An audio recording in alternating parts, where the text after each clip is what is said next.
Buenas tardes. Mi nombre es Gastón Schneider, socio fundador de Q Capital.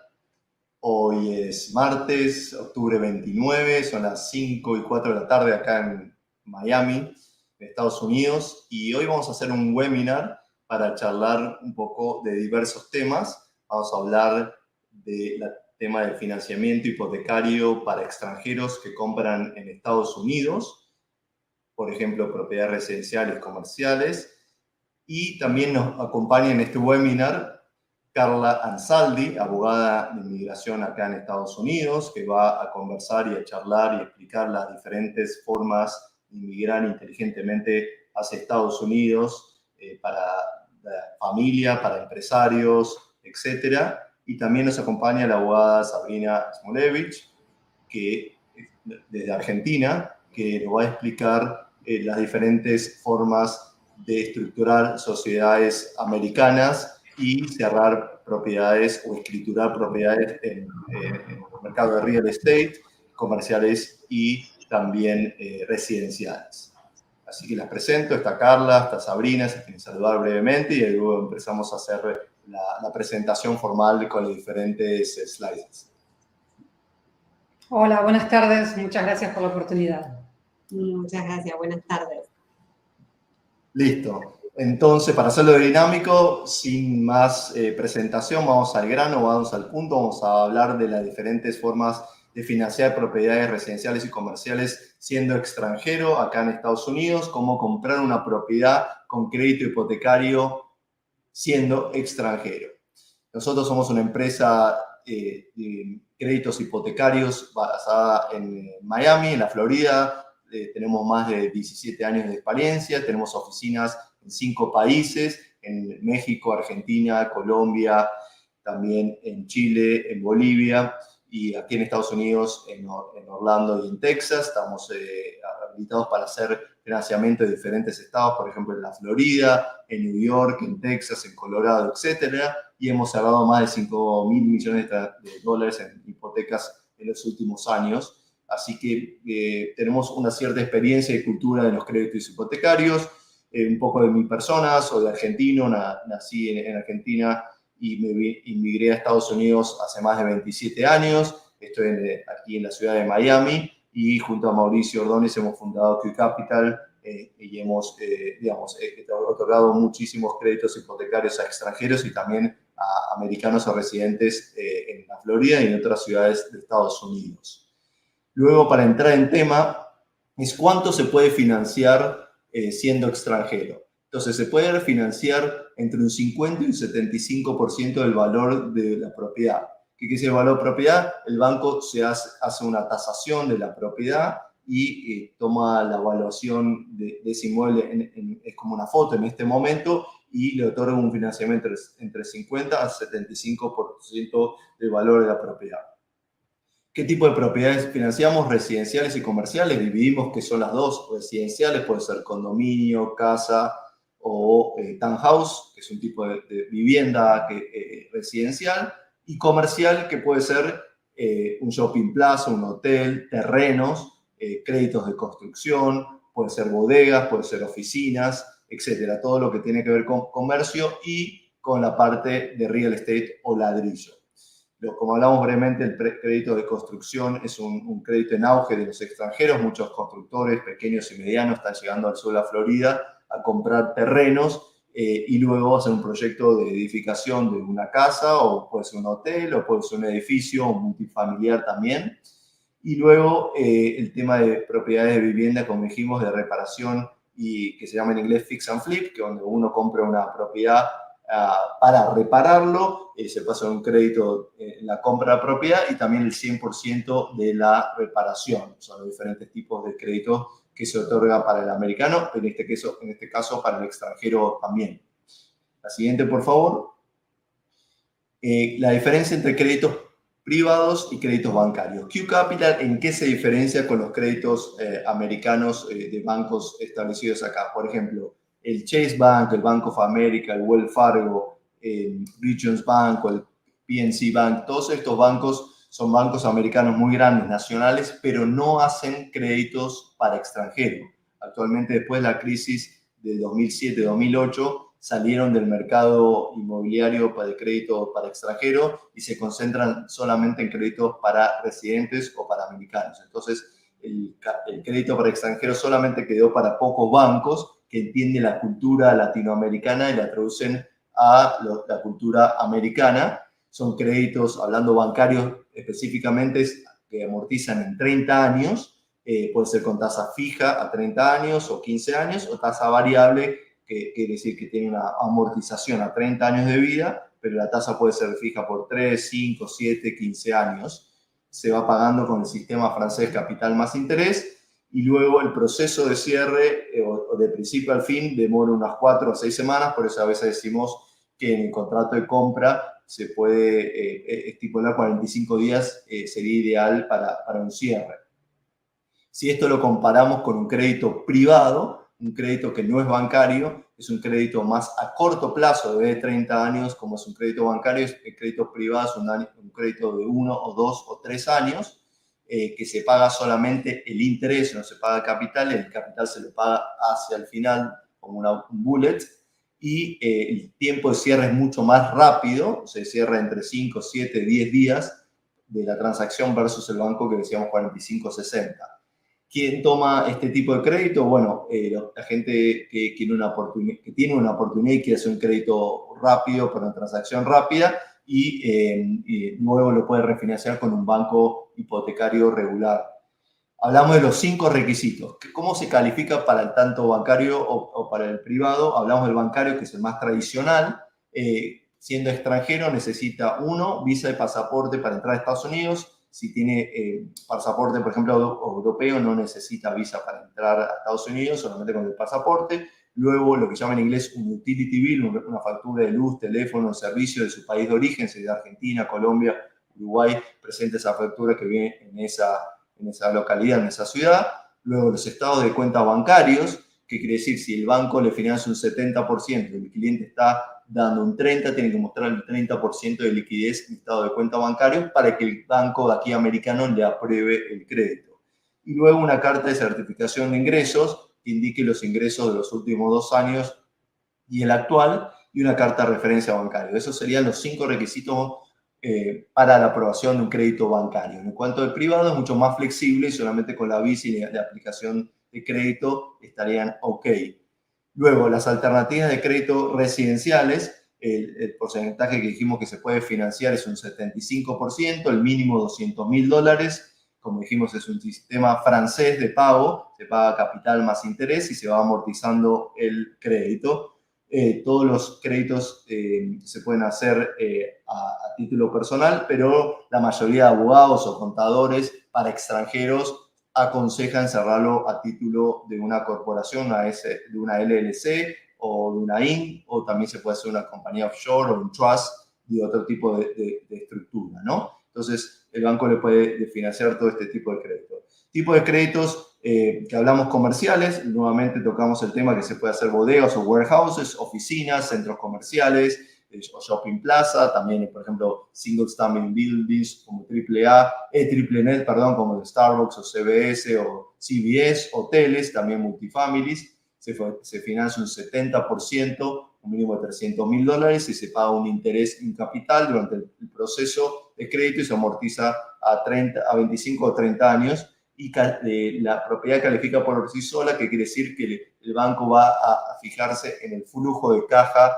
o el cash flow de la propiedad, no tanto en el borrower o el garante del crédito, sino si la propiedad factura o tiene cash flow suficiente para repagar el crédito. Es así como funciona el crédito comercial. Luego hablamos siempre de la diversificación de capital con la compra de una propiedad financiada. Los grandes inversionistas inmobiliarios en Estados Unidos compran propiedades con financiamiento hipotecario, no las compran en cash, que quiere decir como Jeff Bezos o digamos, otro como gente de BlackRock o lo demás, todos compran propiedades con apalancamiento financiero, que es la forma más común de comprar un inmueble, una propiedad aquí en Estados Unidos. Y luego, si uno tiene un montón de propiedades, que quiere decir un portfolio de propiedades, se puede también sacar un refinanciamiento de ese portfolio que se utiliza como colateral de la propiedad. La próxima, Cami. Luego, otro tipo de transacción, además de la compra, que es el purchase en inglés, se llama cash out. ¿Qué quiere decir? Si uno ya es dueño de una propiedad y la propiedad está paga 100% en efectivo, nosotros podemos hacer una transacción al revés de una compra, que quiere decir que sobre la propiedad que usted ya es dueño se puede sacar una refinanciación y otorgarle un crédito y entregarle un cash.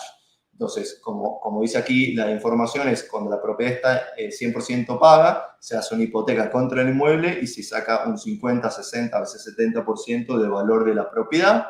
Los términos de compra y de refinanciación cash out son iguales, son créditos a 30 años y con tasas fijas o con tasas variables de 3, 5 y 7 años. El tema de refinanciamiento, otra categoría es refinanciamiento solo, sin cash out. En el caso de que los clientes ya tengan una propiedad financiada y tengan una alta tasa de interés, como en los últimos 2 años, que la tasa puede rondar por los 8 o por los 9, se puede refinanciar solamente bajando la tasa de interés, que quiere decir refinanciamiento rate and term, o solamente el término, sin sacar cash out. Es otro tipo de transacción que se puede hacer con nuestra compañía Q Capital y funciona con las mismas tasas y condiciones que una compra. Créditos de construcción, como dijimos, está en auge en Latinoamérica, que vienen a comprar una propiedad y hacer un tipo de inversión inmobiliaria. Se puede financiar entre un 65% de after repair value hasta un 80% de loan to cost. Del costo de la obra se puede financiar un 80% y el valor de la propiedad terminada se puede financiar un 65%. Que se necesita un poquito más de información con respecto al proyecto, se necesita información si tienen permisos aprobados de la ciudad para hacer la construcción o no, el presupuesto de los gastos de construcción y los gastos soft costs, que son el gasto de permisos o de arquitectos o de abogados, todo lo que está relacionado con los servicios profesionales que no son costos de construcción. Información del constructor, qué trayectoria tiene en su país de origen y en Estados Unidos, y del general contractor, que es la compañía que va a hacer la construcción per se, la licencia y el currículum vitae. Esos son los requisitos básicos que se necesitan para empezar o analizar un crédito de construcción. Hablamos anteriormente del título de la propiedad cuando se realiza una transacción inmobiliaria a través de un crédito. El crédito puede salir a título personal, pero casi un 99% de las transacciones salen a título de una sociedad llamada LLC o a título de una corporación o pues una corporación fuera de Estados Unidos que se llama offshore o un trust. Todos estos tipos de transacciones, seguramente Sabrina va al comentario a explicar la diferencia entre uno y otro, pero el crédito sí puede salir a nombre o título de estas propiedades, de estas entidades, perdón. Y formato de cierre para una escrituración, ¿qué quiere decir? Que el cliente, obviamente es más fácil si viene a Estados Unidos para hacer la transacción, pero se puede firmar o en la embajada de Estados Unidos en el país de origen, llamado Argentina, Brasil, Uruguay, Colombia, o el país que esté, o con un poder de abogado, o con un sistema RON, que es un sistema digital que se llama Remote Online Notary, que es un escribano notario público por una camarita, y el cliente no tiene que viajar a Estados Unidos ni ir a la embajada americana en su país y lo puede hacer toda vía conferencia con el escribano a través de la cámara digital.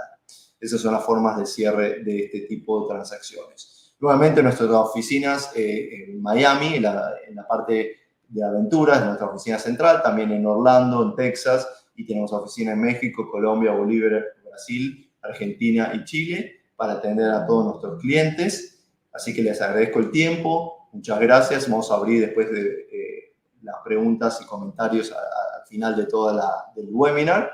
Y le cedo la palabra a Carla Ansaldi, que va a charlar sobre las diferentes estrategias y estructuras para emigrar a Estados Unidos. Muchas gracias. Adelante, Carla, por favor. Gracias, Gastón. Hola, buenas tardes. Mi nombre es Carla Ansaldi, soy abogada de inmigración en Estados Unidos, en Miami. Hace ya 18 años que abrí mi estudio y junto a mi equipo nos especializamos en visas y green cards de negocios y de trabajo. Hoy les voy a hablar de lo que son las visas de inversor, la green card de inversor y la green card para la EB2, la green card para profesionales. Visa E2 de inversor.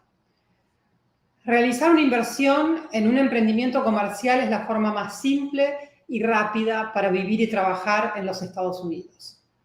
Es necesario invertir en un emprendimiento comercial y tener por lo menos el 50% del negocio. La ley no establece de manera específica qué cantidad de dinero es necesario invertir en el negocio para acceder a esta visa E2. La ley solo habla de una inversión sustancial. El monto mínimo a invertir fue incrementándose con el tiempo y en la actualidad las autoridades de inmigración quieren ver una inversión no inferior a los $180.000. ¿Puede solicitarse la visa con una inversión menor? Sí, hay numerosos casos en los que han aprobado visas con inversiones en torno a los $150.000, nunca menos que eso. Y en estos casos, donde los montos de inversión en principio no son los ideales, nuestra recomendación es invertir en un negocio con capacidad de crecimiento, de generación de varios puestos de trabajo y buena rentabilidad. Los requisitos son: el negocio debe estar operando para poder solicitar la visa. La empresa debe gastar por lo menos $150.000 de los $180.000 que recibió. ¿En qué los gasta? Alquiler del local, pago de salarios, compra de la mercadería, compra del fondo de comercio, si es que compraron un fondo de comercio, publicidad, computadoras, teléfonos. O sea, todos los gastos necesarios para que ese negocio comience a operar exitosamente. Además, es necesario tener por lo menos 2 empleados y estar facturando unos $20.000 mensuales para poder recién entonces enviar el pedido de solicitud de visa.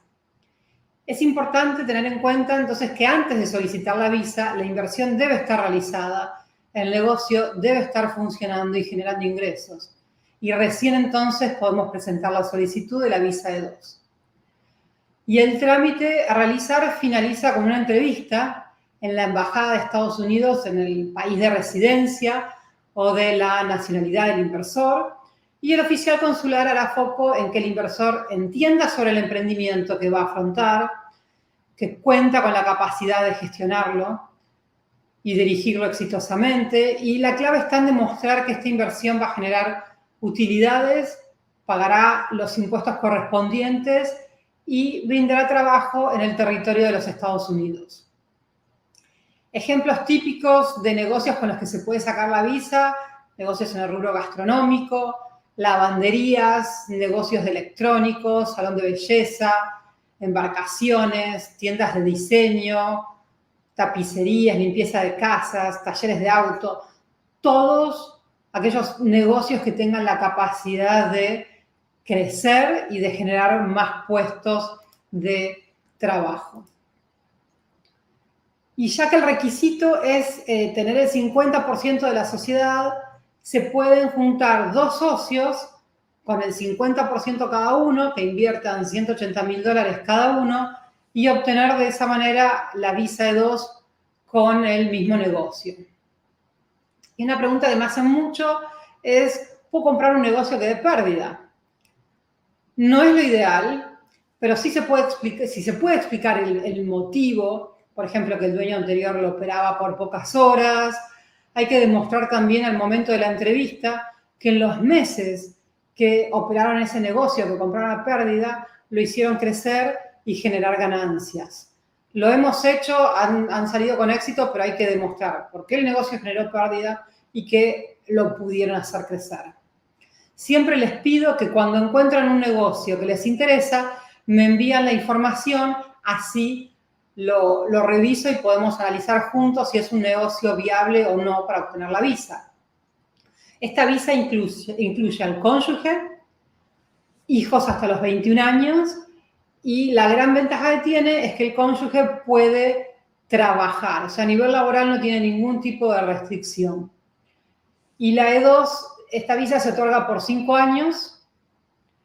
Es posible renovarla indefinidamente en la medida que el negocio siga operando. No les van a pedir inversiones adicionales para renovar la visa.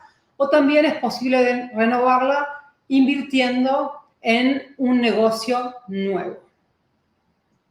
Esto sería en cuanto a lo que es la visa de inversor, la visa de no inmigrante, que es válida por 5 años. También está la Green Card de inversor, la EB5.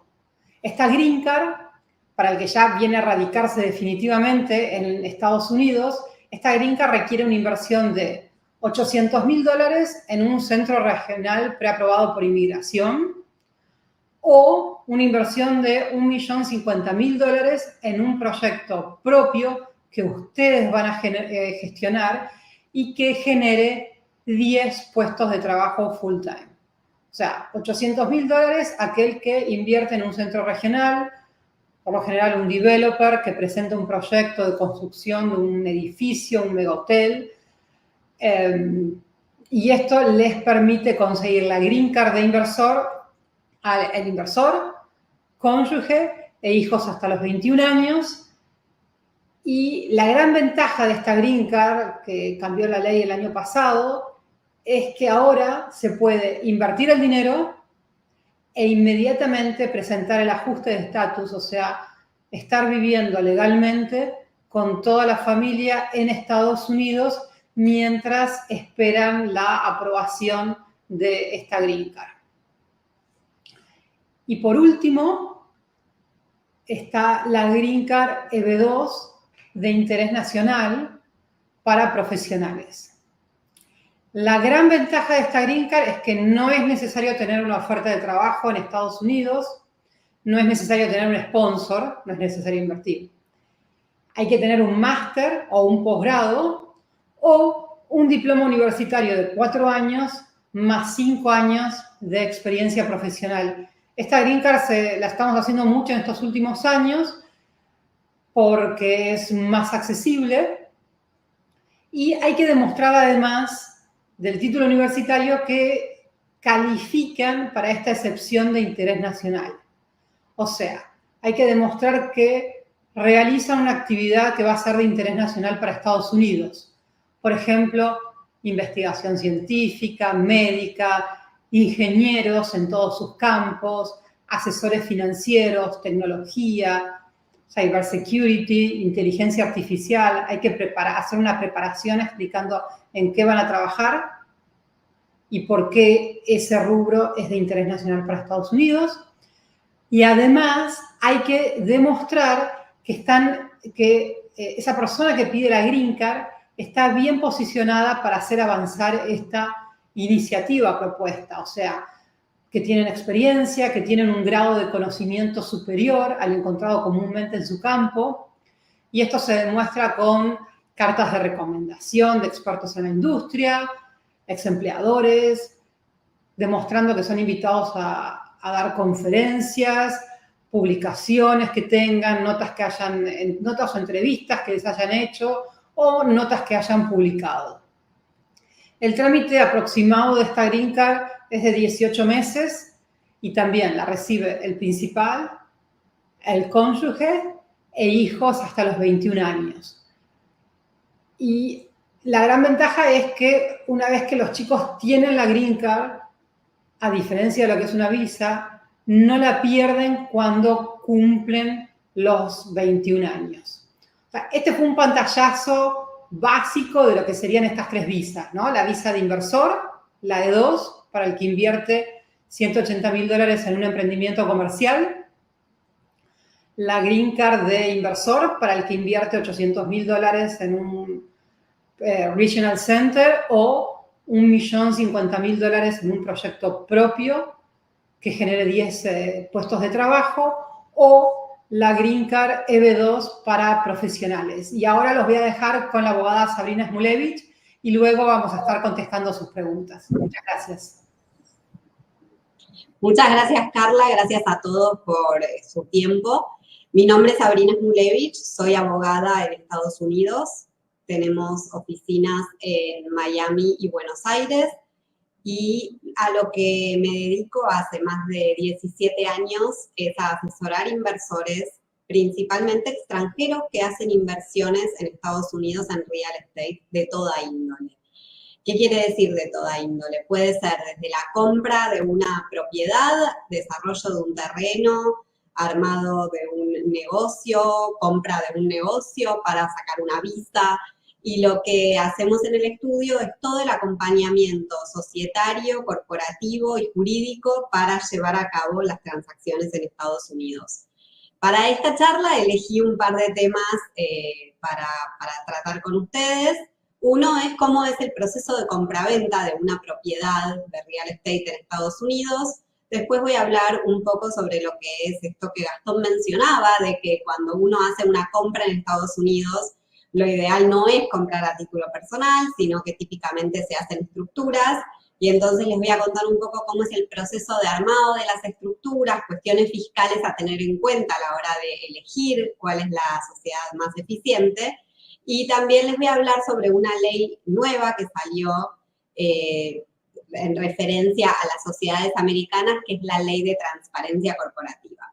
Así que arrancando un poco y brevemente con el proceso de compraventa, el procedimiento para comprar una propiedad es bastante estandarizado y sencillo, en el sentido de que lo primero que se hace es firmar un contrato, que en general es una carta oferta que la acepta el vendedor, y una vez que tenemos eso firmado se convierte en nuestro contrato. Cuando se firma el contrato se pone un depósito.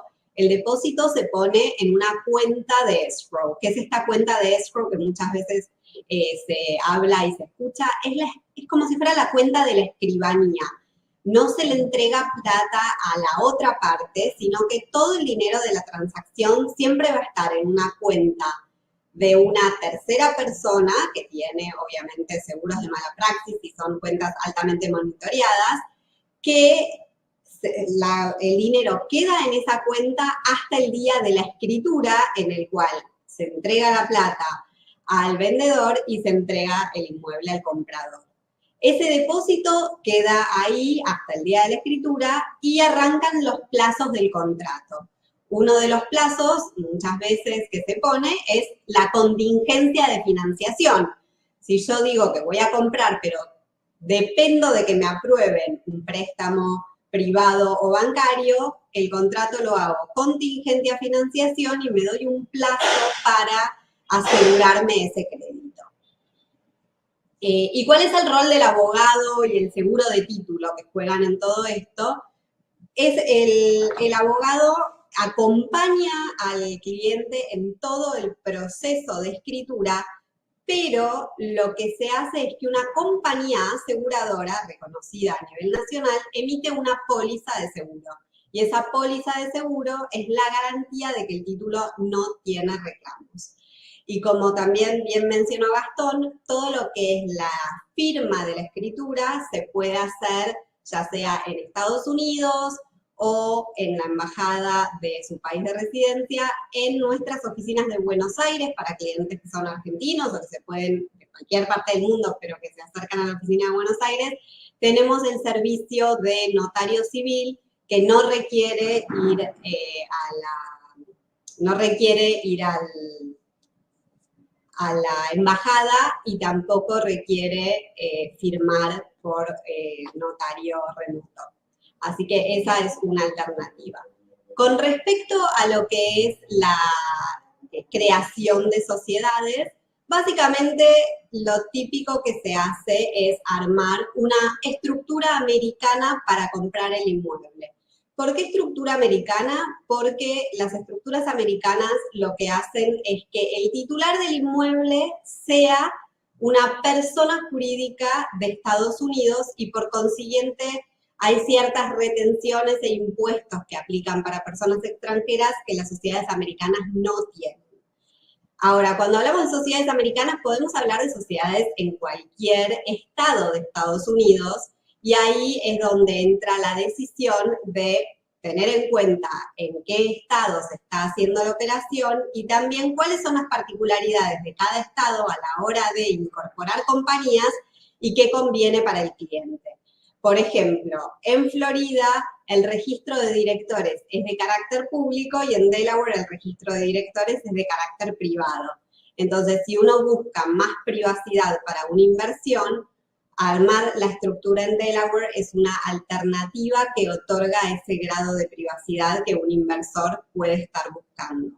En cualquier caso, las constituciones son muy rápidas, tardan aproximadamente 48 horas, no se requiere presencia física en Estados Unidos y el estudio, nosotros cuando incorporamos sociedades, no solamente nos ocupamos de hacer la incorporación de la empresa, sino que prestamos toda una serie de servicios especiales para inversores extranjeros, como domicilio de correspondencia, un agente residente en el estado de la incorporación, el armado de los documentos legales de la compañía que luego se necesitan para sacar las cuentas bancarias y las escrituras, y sacar también el número impositivo de la empresa. Muchas veces también se hace una estructura un poco más compleja, ya vamos a hablar de eso, con sociedades fuera de los Estados Unidos, como ser Nevis, BVI, Panamá, son estructuras offshore, a veces también se usan trusts. Todo eso tampoco requiere presencia física en Estados Unidos y la apertura de esas estructuras tarda aproximadamente 2 a 3 semanas y también se entrega toda la documentación completa necesaria para que la compañía esté operativa. Ahora, voy a hablar un poquito sobre una nueva ley de transparencia corporativa antes de entrar en la decisión de cómo se decide qué tipo de estructura utilizar, que es el Corporate Transparency Act. Esta ley se promulgó en enero del 2021, pero entró recién en vigencia ahora en enero del 2024. Y lo que busca la ley, básicamente, es convertir a Estados Unidos en un país un poco más transparente. Cuando hablamos de transparencia no estamos hablando de intercambio de información mundial ni nada por el estilo, sino que Estados Unidos, cuando se crean compañías, tengan más información sobre quiénes son las personas detrás de una compañía. Por ejemplo, esto que les comentaba, que cuando uno incorpora una compañía en Delaware, el director es de carácter privado. También hay una condición, una cuestión, que es que cuando uno incorpora la sociedad con el registro de sociedades, no tiene que decir en ningún lugar en la incorporación que se registra públicamente quiénes son las personas vinculadas a la empresa. No se dice quiénes son los accionistas al estado de Delaware, no es necesario ni obligatorio decir quiénes son los directores y entonces hay poca información desde el punto de vista gubernamental de quiénes son las personas detrás de las empresas en Estados Unidos. Para suplir esta falta de información y control, es que salió esta ley que básicamente exige que todas las compañías americanas, ya sea que se incorporen en Delaware, en Florida o en cualquier estado de los Estados Unidos, o compañías extranjeras que se registren ante un ente gubernamental americano para hacer negocios en Estados Unidos, presenten estos reportes. Y estos reportes lo que presentan es información sobre la compañía, como ser el nombre, el domicilio, el número fiscal, y también presentan información sobre los beneficiarios finales, siendo estos personas humanas. Lo que la ley interpreta por beneficiarios finales, sin embargo, no es lo mismo que a veces los bancos interpretan o uno interpreta desde su lógica, y la ley es bastante detallista en cuáles son los criterios para considerar una persona beneficiario final que tenga que ser reportado, pero para simplificarlo mucho y darles un poco de información, la idea es toda persona que ejerza control sustancial sobre la compañía, o sea, que tome las decisiones de la empresa, y también aquellas personas que tengan una participación del 25% o más de las acciones en la empresa. Para esto, obviamente, hay que evaluar toda la estructura corporativa de la empresa que se está reportando, ya que muchas veces hay más de una capa de estructura jurídica y no es solamente una sociedad con 50% y 50% para una persona y otra persona, sino que muchas veces se estructuran con compañías extranjeras, a veces con fideicomisos, y para cada una de estas cuestiones hay reglas especiales que hay que estudiar para determinar quién es la persona a reportar. Así que todo ese trabajo se hace. Los plazos, esto es muy importante porque las penalidades son altas y relevantes. Los plazos es, todas las sociedades que ya existían antes del 1 de enero del 2024, tienen todo el 2024 para presentar este reporte. O sea que quedan 2 meses y monedas para hacer estas presentaciones. Y todas las compañías que se incorporan en el 2024 tienen 90 días desde que se forman para presentar el reporte. Y a partir del 2025, ese plazo se acorta a 30 días. Adicionalmente, hay un plazo de 30 días para reportar cualquier modificación o cambio a la información previamente reportada. ¿Qué quiere decir esto? Que si uno presenta la información de la compañía y luego cambia la composición accionaria, entonces tenemos 30 días desde ese cambio para presentar un nuevo reporte. Los reportes no hay que presentarlos anualmente, no hay que hacer ningún tipo de mantenimiento anual con los reportes, solamente hay que presentar correcciones o modificaciones desde los 30 días de que sucedan las mismas. Así que esto es muy importante tenerlo en cuenta si tienen compañías en Estados Unidos. Me pueden, obviamente, contactar, pero no se olviden de que estos reportes hay que presentarlos. Con respecto a las consideraciones impositivas, y ahí veo algunas preguntas, contesto eso porque es sencillo con respecto a lo que acabo de hablar, diferencias entre CTI y BOI. Es todo hablando de lo mismo. CTA quiere decir Corporate Transparency Act, es la ley que exige que se presente el Beneficial Owners Information, que es BOI Report. Entonces, como que cuando uno habla del CTA y del BOI, estamos hablando de esta misma cuestión que es la ley de transparencia corporativa que exige presentar el reporte de beneficiarios finales. Y ahora, yendo nuevamente a lo que es las consideraciones impositivas, esto es un poco el factor decisor por el cual uno elige incorporar un tipo de empresa versus otro tipo de empresa, ya que todas las empresas nos brindan lo más importante, que es la privacidad y la protección jurídica y la responsabilidad limitada. Entonces, cuando uno compra un inmueble y lo compra bajo el paraguas de una compañía, tiene la tranquilidad de que cualquier problema que tenga con el inmueble no va a afectar a la persona y que cualquier problema que tenga la persona no va a afectar el inmueble. Pero después, a la hora de decidir, bueno, pero ¿qué estructura me conviene? Ahí ya empezamos a hablar de cuestiones más de índole impositiva. ¿Cómo son los impuestos?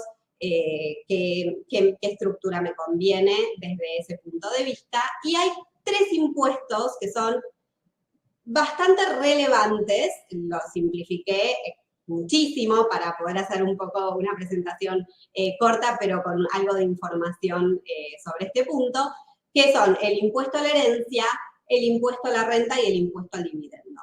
El impuesto a la herencia es para cuando fallece una persona con activos americanos. ¿Qué es activos americanos? Un inmueble en Estados Unidos, acciones de una compañía americana, también es un activo americano. Entonces, en caso de fallecimiento, teniendo acciones en una estructura americana, hay un impuesto a la herencia.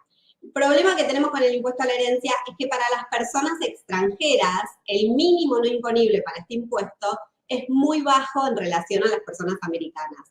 Para las personas extranjeras es $60.000, mientras que para las personas americanas, con 2 generaciones, pueden ser hasta $11 millones.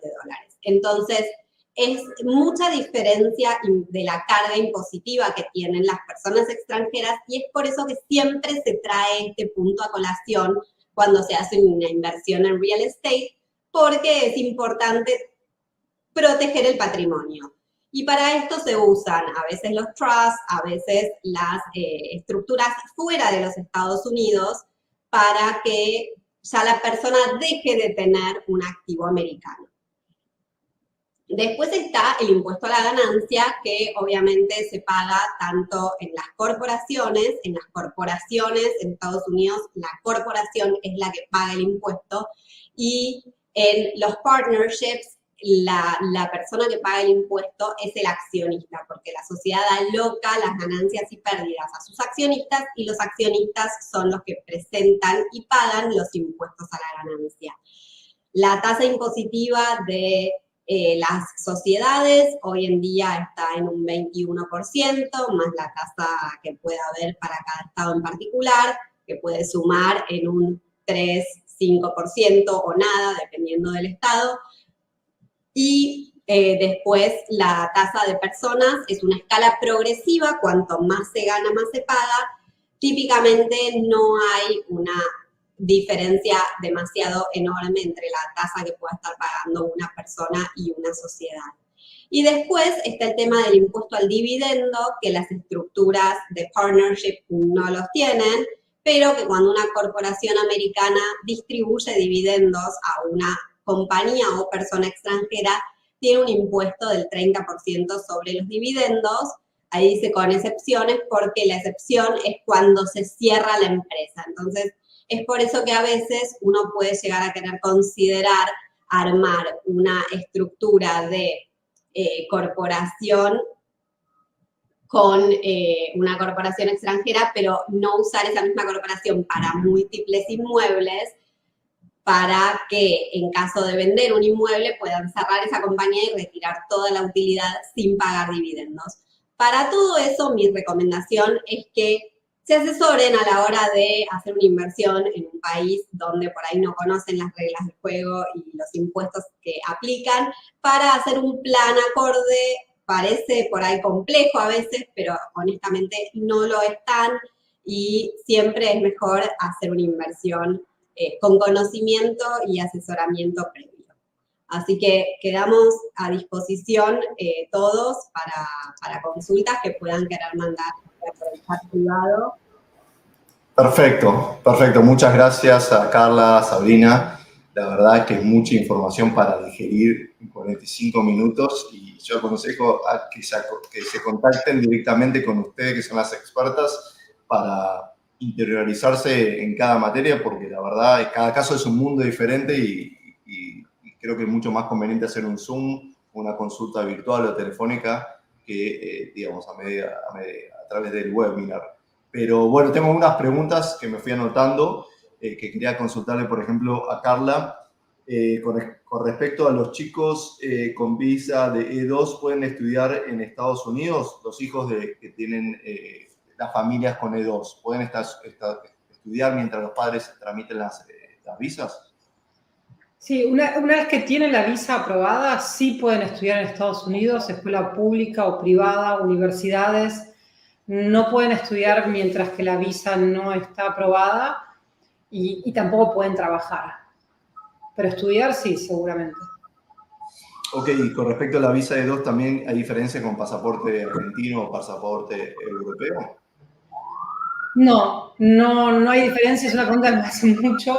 A veces si se puede invertir menos o si da un favoritismo por tener pasaporte europeo, pero no, tienen el mismo peso los dos pasaportes. Y si entro a Estados Unidos con una visa, digamos, de estudiante, y luego quiero invertir en un negocio y solicitar otro tipo de visa, ¿se puede tramitar ese cambio de estatus?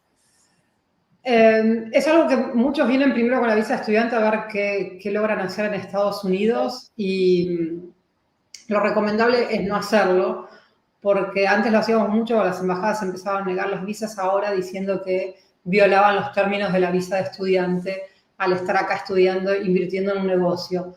Por lo general les digo que terminan el curso, salen, vuelven a entrar con la visa de turista, y ahí sí organizamos todo para invertir en el negocio y eventualmente pedir el cambio de visa. O sea, lo más prolijo desde el principio. Sí, con exacto. respecto a saber inglés o hablar inglés para este tipo de visas de E2, ¿es requisito? No, no es un requisito hablar inglés, no es un requisito tener diploma universitario, ni tener experiencia en el rubro en el cual se pretende pedir la visa. Y una pregunta también está relacionada con lo mío. ¿Se puede comprar una propiedad con un crédito hipotecario en Estados Unidos por el tema de las visas? Si se puede comprar, o sea, el negocio que se va a adquirir para pedir la visa puede estar financiado hasta en un 50%, sí. Ok, o sea, no tiene que tener la totalidad en efectivo para comprar ese No, activo. exacto. Hay una escala y la posibilidad de la financiación va aumentando a medida que aumenta el monto de la inversión, pero sí se puede sacar visa E2 con aquellos que compran negocios financiados, inclusive a veces compran un mini hotel, compran edificios para hacer un negocio y ese negocio puede tener hipoteca, sí. Perfecto. Y después, los requisitos para renovar la visa E2, luego de los 5 años, ¿cuáles son? Es necesario tener el negocio funcionando y tener empleados y demostrar cierto crecimiento. No les van a pedir que inviertan dinero adicional y si dejaron porque hay gente que a veces o vendieron el negocio o cambian de rubro, no hay ningún problema, entonces hay que ahí sí demostrar la inversión en un nuevo negocio.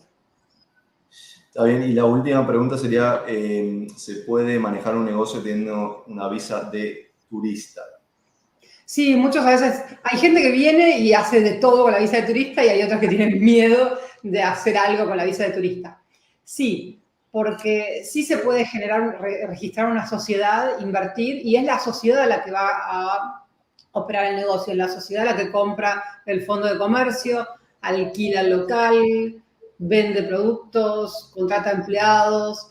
Sí se puede estar acá esos 6 meses con la visa de turista para todo lo que son las actividades de setup del negocio y luego, una vez que ya ese negocio esté funcionando, ahí van a la embajada a estampar la visa de inversor. La embajada no va a ver mal que hayan estado 6 meses con la visa de turista organizando el negocio.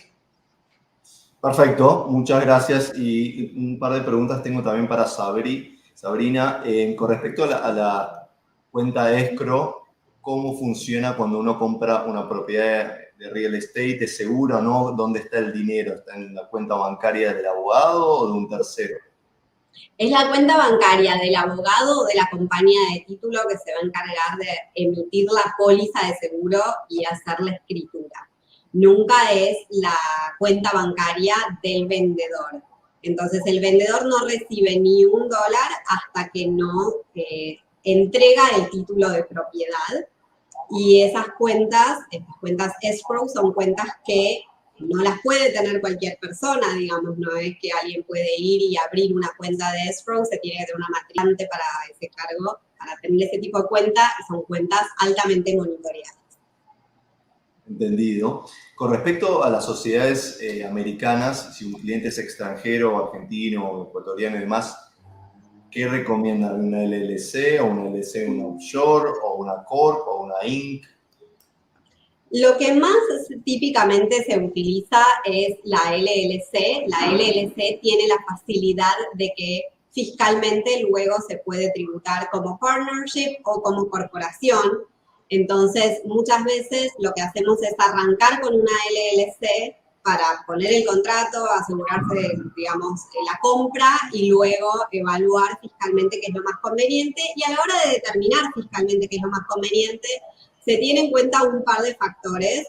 Uno de ellos es el monto de inversión el monto que se va a invertir, no teniendo en cuenta la financiación, sino realmente el equity que se está poniendo en la inversión, el plazo, el tipo de producto, para ver si eso es algo que va a distribuir dividendos de forma frecuente, tipo un triple net, y que es un negocio donde uno lo que espera es estar generando continuamente renta.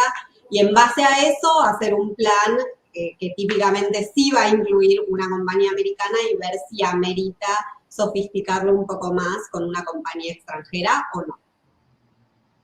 Claro, y hay clientes que tienen más de una propiedad, 2, 3 o muchas más, y a veces están confundidos si tienen que abrir una sola sociedad o tienen que abrir una sociedad por propiedad.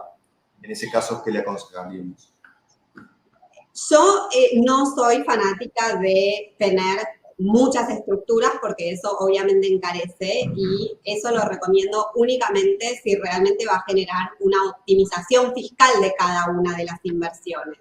En lo que respecta al riesgo y la protección legal, obviamente que tampoco está bueno tener que una compañía tenga por ahí un patrimonio de 20 propiedades porque cualquier problema puede afectar a las 20 propiedades, mientras que si yo tengo una cartera un poco más reducida, entonces el riesgo de alguna manera se mitiga. Pero eso lo compararía por ahí también contra los costos de ponerle mejores seguros, pero no iría a necesariamente una estructura por inmueble, especialmente si los inmuebles son de valor bajo, porque obviamente que lo que hay que tener siempre en cuenta es cuál es el propósito y cuál es la rentabilidad que va a dejar al final del día después de pagar los costos que cualquier estructura implique. Así que yo diría que es dependiendo de cada situación, no una por propiedad necesariamente, salvo que me convenga fiscalmente y por el tema del impuesto al dividendo para poder disolverla. A veces esa estructura sí se utiliza de corporación con offshore y una sola corporación por inmueble, especialmente cuando son inmuebles de mayor valor, y si no, poner 3, 4, 5 inmuebles por sociedad. Y otra pregunta que nos hacen muy a menudo es, Carla, si pueden inmigrar a Estados Unidos comprando una propiedad, que hablaste de DB5, pero digamos una propiedad multifamiliar, como un edificio de 20 unidades, creo que está relacionado con generar trabajo, ¿no?, en Estados Unidos, ¿no? Lamentablemente ya no es tan fácil conseguir la visa de inversor con inversión en propiedades. Ahora, si compran 20 unidades y se puede demostrar que generan un ingreso de más o menos unos $20,000 mensuales y que da para tener 2 empleados, a veces lo que hacen es buscan rentar alguna de las propiedades para vacaciones, short-term rentals, eso justifica un movimiento, porque no es que dan visa por la cantidad que uno invierte, sino que dan visa para venir a manejar esa inversión. Entonces, si ya hablamos de 20 unidades y podemos agregar un poco de alquiler para vacaciones, sí, definitivamente eso califica para la visa de inversor. Sí, está interesante porque muchas veces nos consultan si está relacionada la compra de propiedades de real estate con el tema de visa de inmigración para traer a la familia, etcétera. Sí, o sea, no hay un monto, no hay una cantidad exacta de propiedades que uno diga sí pasa o no pasa, pero en la embajada americana, en el resto de Latinoamérica a veces es un poco más fácil, con 15 propiedades se puede hacer. En Argentina te diría un poquito más de 15. Bien, ¿y varía en la ciudad o el estado? Digamos, puede ser en Florida, o en Colorado, o en Texas, la cantidad de dinero. No, sería lo mismo y tampoco varía, no importa tampoco el monto de las propiedades. Si compran 20 propiedades por $1 millón, si las encuentran, o califica también perfecto, porque el punto es que es la cantidad de propiedades justifica que el inversor esté acá manejando su propiedad. Entendido. Y para terminar el tema de BOI o el CTA, ¿qué pasa si no se somete esta información antes del fin de año? ¿Hay penalidades o se puede pedir una extensión? ¿Cómo funciona eso? Por ahora no hay ninguna alternativa en cuanto a pedir extensión. Hay penalidades, pueden ser de $500 diarios. Dependiendo del motivo del incumplimiento, también las penalidades son más severas o más laxas, pero la recomendación es no exponer a eso y hacer las presentaciones en tiempo y forma. Todavía no se sabe hacer una ley nueva, que es la primera vez que no se sabe honestamente cómo es que eso se va a detectar, qué tan rápido va a empezar el enforcement de esas penalidades, pero mi recomendación es que no arriesguemos a ese incumplimiento. Y eso aplica obviamente a extranjeros y también a americanos. A nosotros también tenemos que hacerla de toda sociedad americana que está registrada en la Florida o en Estados Unidos, ¿no? O por Estado. Exactamente. Todas las compañías de Estados Unidos tienen esta obligación. Hay una lista de 23 excepciones de compañías que no tienen que cumplir con este requerimiento, pero son compañías que de alguna manera ya están de otra manera monitoreadas. Como por ejemplo compañías de muchos empleados que cotizan en bolsa, bancos, compañías fiduciarias, digamos, hay algunas excepciones, compañías públicas, pero la típica compañía que uno hace para hacer un negocio, para comprar un inmueble, para tener un restaurante, típicamente es una compañía que está alcanzada por esta ley. Bueno, perfecto, les agradezco, tratamos de mantener este webinar por menos de 60 minutos, así todo el mundo está contento y feliz y se hace bastante dinámico. Obviamente los pueden contactar a las páginas web, a los emails. Les agradezco nuevamente a Carla, a Sabrina, si quieren hacer unos comentarios finales antes de terminar y nuevamente lo volvemos a encontrar en el cercano futuro, antes del fin de año o en los primeros meses del año que viene. Saludos. Muchas gracias. Bueno, perfecto. Bueno, muchas gracias y estamos en contacto.